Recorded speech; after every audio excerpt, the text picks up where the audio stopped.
Welcome to the Women Leaders Association Daily Member Podcast, where we believe we go further, faster, and have more fun when we go together. I'm your host, Julianne Kirkland. And in each Daily Member Podcast, we will pick out a great speaker from one of our meetings that we thought you would enjoy. You can access hundreds of recent speakers, book summaries, great articles, and more at no additional charge through your membership portal. If you would like to get involved in a Women Leaders Association mastermind group or find a networking group near you, or if you just need access to the membership portal, simply go to womenleaderspodcast.com to be connected. Now let's tune in for this incredible message. Sure. I'm Tracey Jane. I am copy director for Marriott Vacations Worldwide. I started with the company about a little more than 25 years ago. But perhaps like other people on here today, other women, my career has not been linear. But I have consistently loved travel. And travel is, I believe, kind of the impetus for creativity, which I'm super passionate about.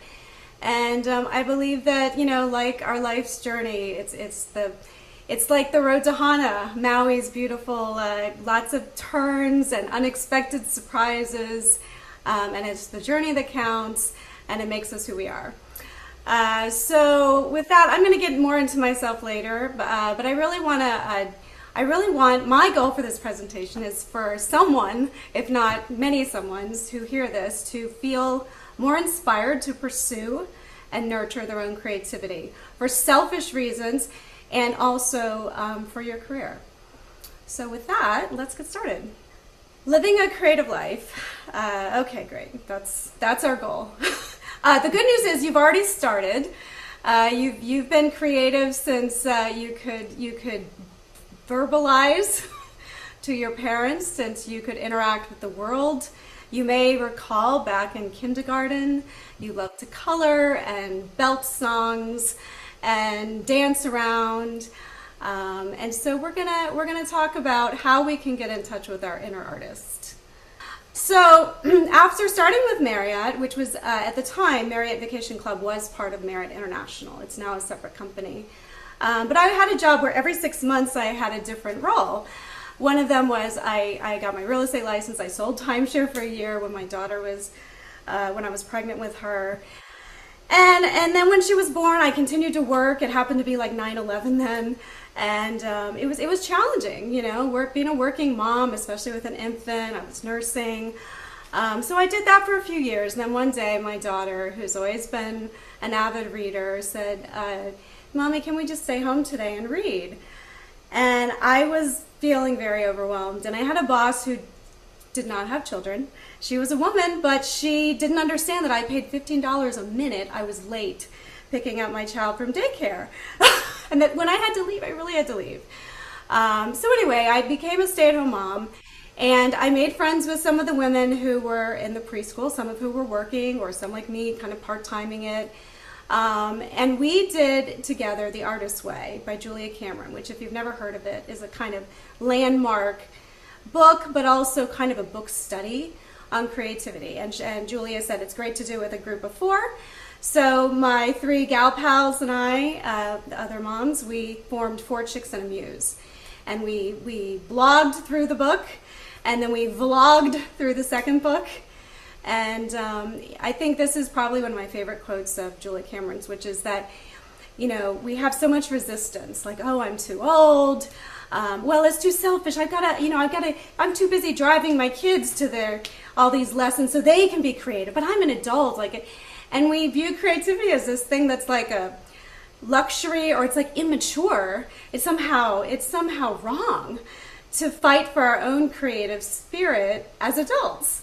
And society, and sometimes those closest to us, might give us the same message. Our parents were fully supportive of us as creative individuals until we became adults, and then they want us to, you know, focus on the next generation. And so I believe that we all have value and have greater satisfaction when we can pursue our own. So I intentionally use the word nurture here, because as women, we are nurturers. We don't have to have kids to be, this is who we are, right? We take care of people. We tend to take on responsibility in our jobs because we really care.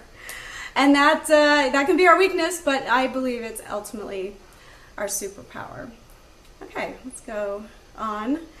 Speaking of superpowers, so creativity is your ultimate superpower.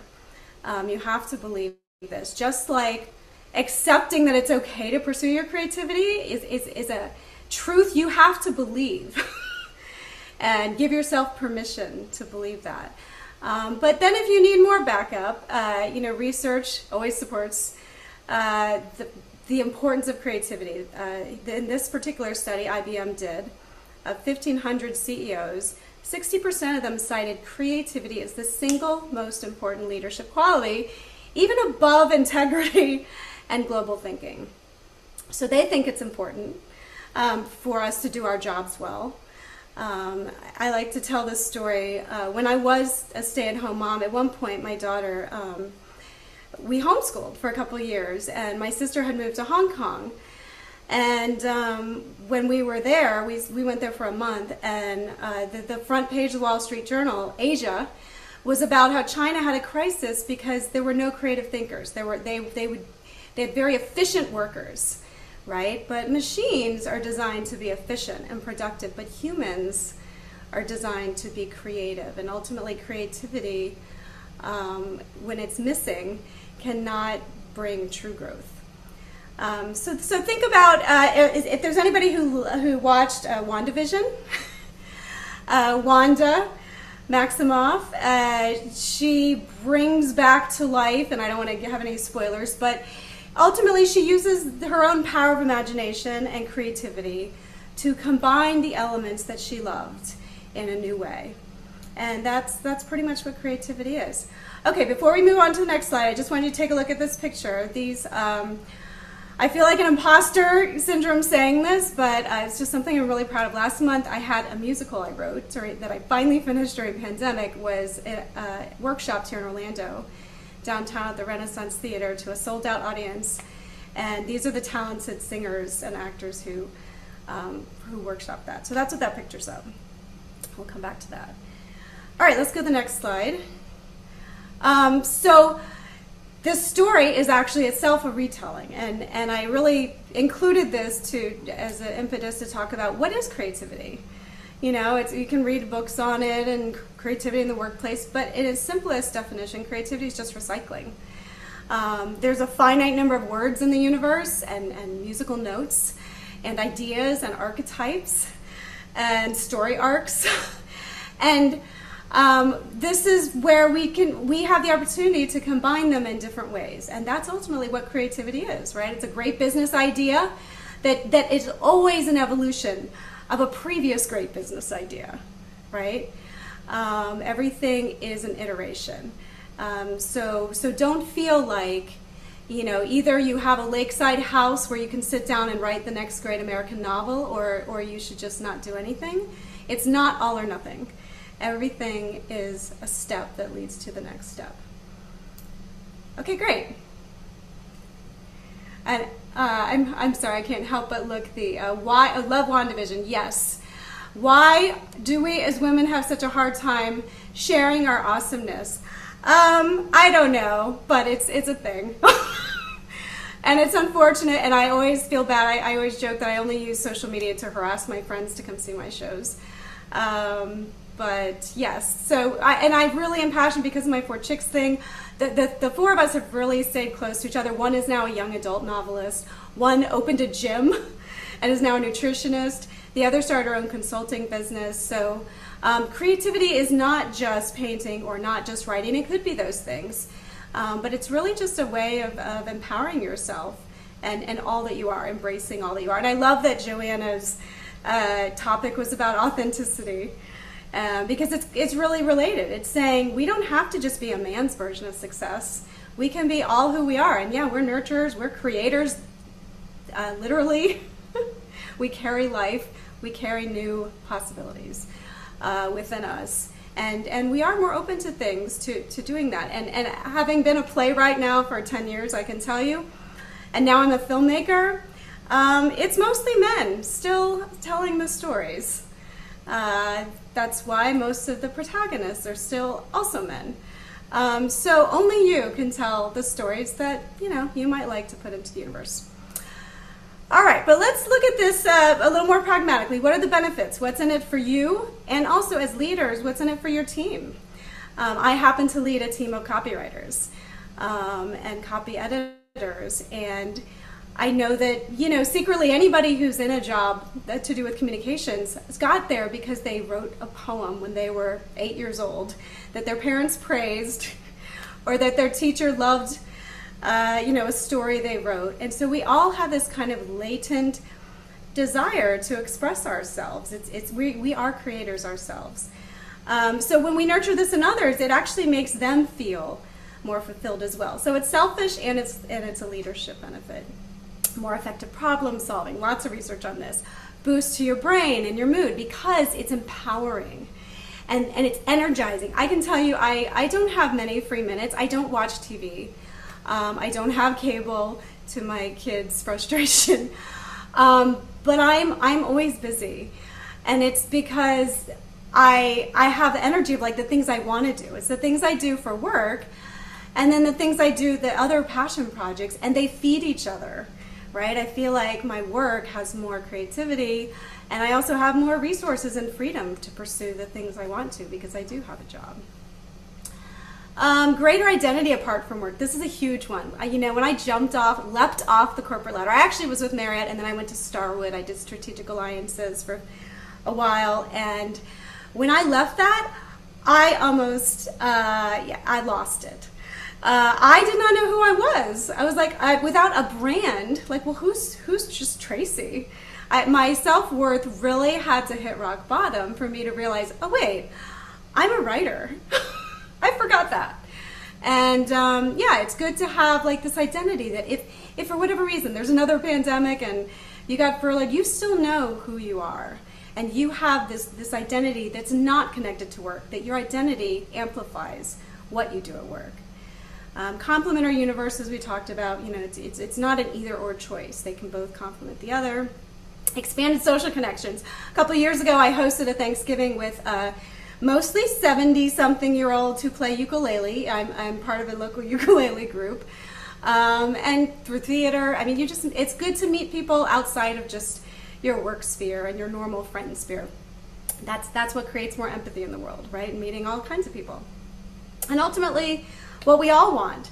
It's really not more money, it's really not more success, it's just to feel fulfilled. So a more fulfilled life. Okay? Let's keep going. Next slide. So you see some nice statistics here. Create a disconnect. People think it's important. Sure, creativity is important. But 75% of people think they're not living up to their creative potential. Myself included. But that's a call to action. It's okay. And what stops us? So I have a little story to share about my life that I think has been the most interesting study in expectations. I was born without a hip socket. My left leg not only did not have a hip, the femur was 180 degrees backwards, and it took doctors who were not experts in pediatric orthopedics a couple years to figure this out. So I was almost 3 before I walked. I was in a series of body casts. Doctors told my parents I probably wouldn't walk. If I did, I would have a severe limp. So my whole childhood was like, oh, don't hurt yourself. I tried out for every sport at my parochial school, I didn't make any of them. I did take ballet as a kid and was awful at it, and nobody teased me, but I can't sit like a butterfly.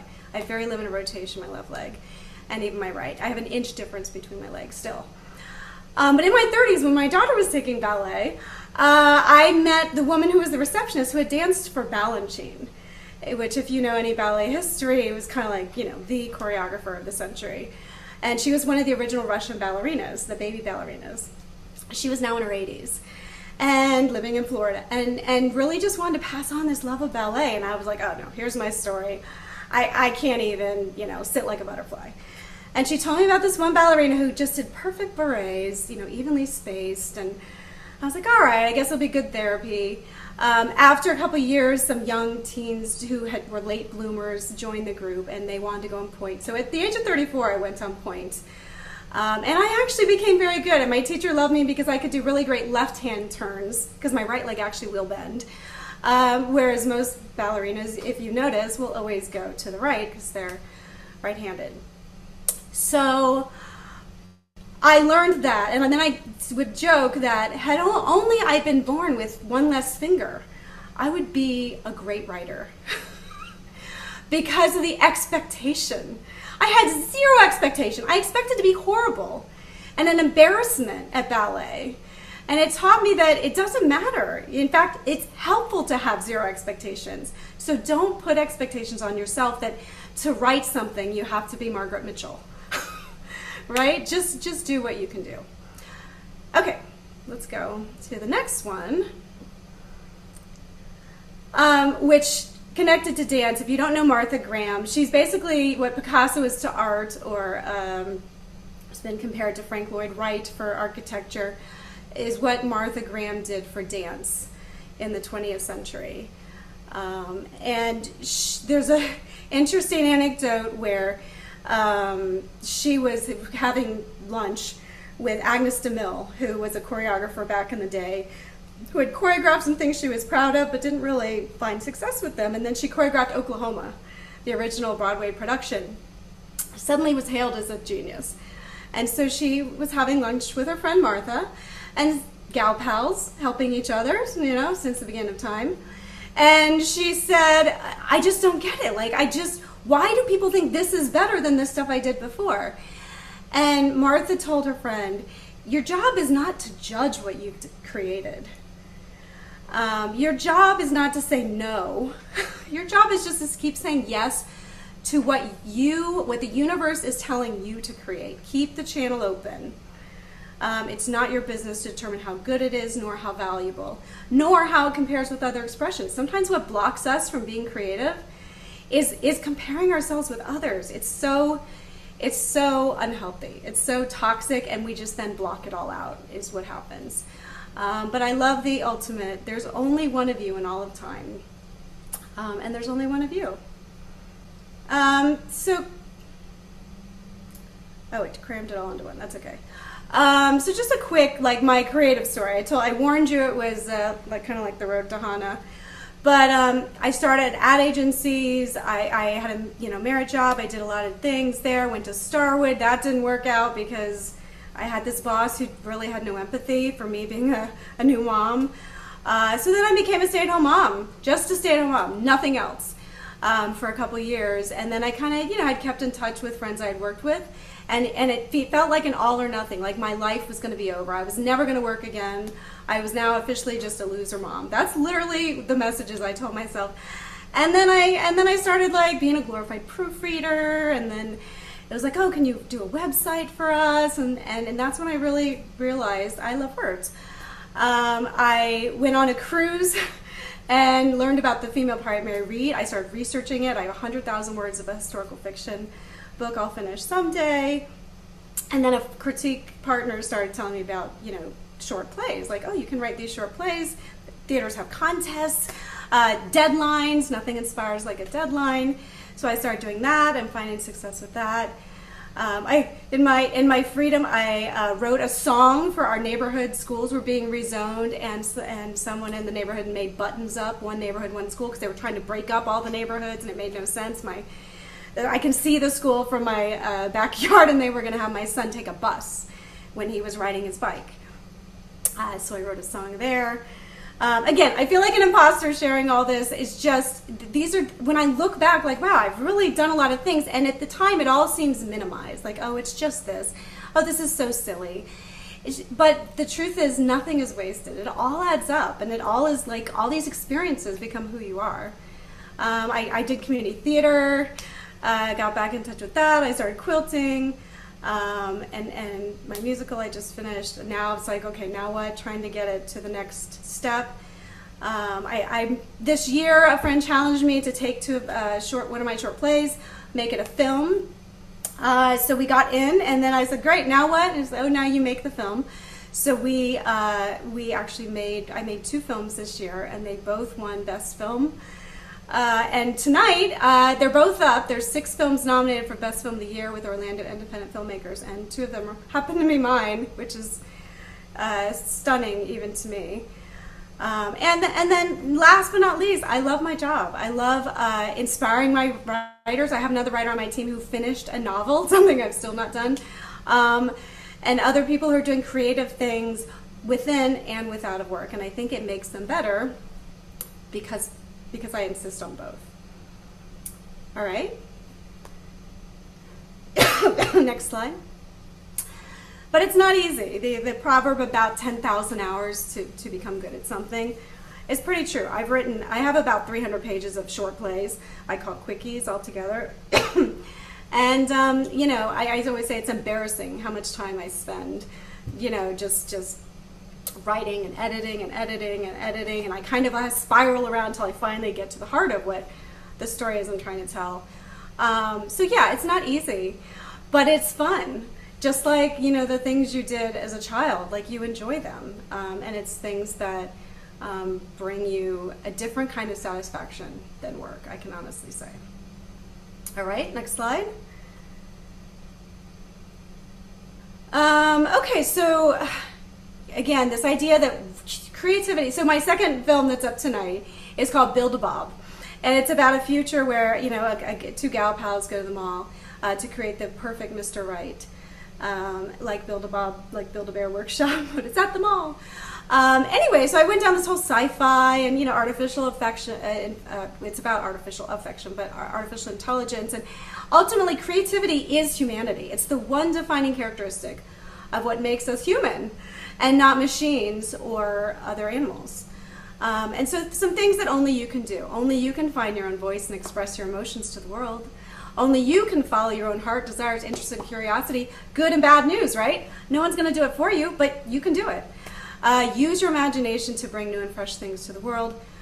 Spend time, that's hard. That's the hardest one for working women, right? Find time, and then spend it to learn, experiment, play, explore with 0 expectations, to just have fun, doing something to nurture your creativity.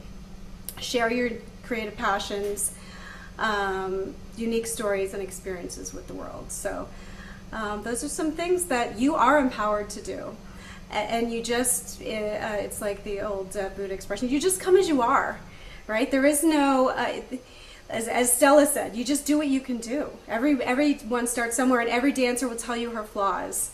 But you just do the best you can every turn, and the good news is you get better at it. The more you do something, the better you get at it. All right, next one. Okay, so I just came up with kind of a mishmash of tips, things that, my creative chicks and other friends, gal pals, as I'm talking about creativity, we've kind of realized. One is you have to say yes to something you never thought you would. I learned ukulele because I had 4 of my quickies being done at Fringe Festival here in Orlando, and I wanted to get my actors to be able to pay them as much as possible.